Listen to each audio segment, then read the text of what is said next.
Let's listen in as Jose Antonio Vargas of the Washington Post and an ASNE reporter alum provides some insight on the new era of politics and the internet.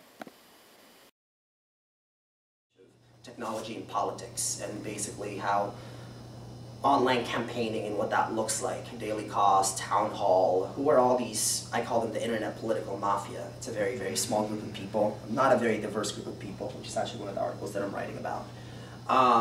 It's an interesting beat just because we know all the campaigns are all campaigning online too. They all have online communications team, which is an interesting, it kind of parallels how in newsrooms there's a lot of discussion about, you know, resources for the print and resources online. Well, guess what? The same tension is happening in campaigns.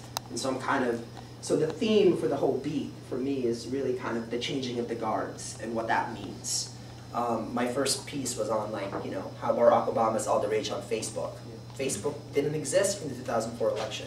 The second piece was how, the second big front page piece was on online video, and all the candidates are on, you know, basically have all these videos, but they're kind of storing spaghetti on the wall and seeing what sticks. They're not really doing it right.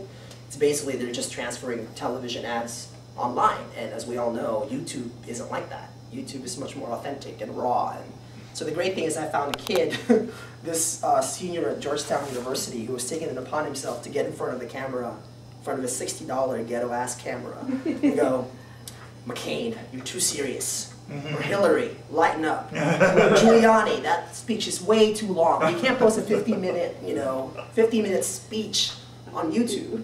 But it's great because so I found this kid and I basically wrapped the story around him. But what's interesting about that is how, in many ways, the internet has become this kind of the flattening. I mean, it used to be back in the day, this kid would just be writing this thing in his journal and no one would look at it. Now he's getting in front of YouTube. He's got like 6,000 people regularly looking at him, including a 39-year-old mother of 7 in Utah, who's like, you know, the only time she's got to look at politics is at night on YouTube, and she's like living it up with this kid. So it's fascinating, I think. And the challenge for me is to make the reporting as human as possible, meaning to focus. I've always said that it's not really about the technology, it's the people. So you have to somehow find the connection, you know, with what you're writing about. Did you have a question? Yeah, what's that guy's name? James Kotecky. And apparently it made him... online? Oh, Emergency Cheese. It's a long story. And actually, apparently next week he's going to be in... I got him some jobs. He's going to be in Good Morning America next week, apparently. This kid is hilarious.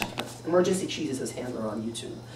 But I'm really quite big on online, because I think it's really exciting. I mean, it's funny because yesterday I was just having a conversation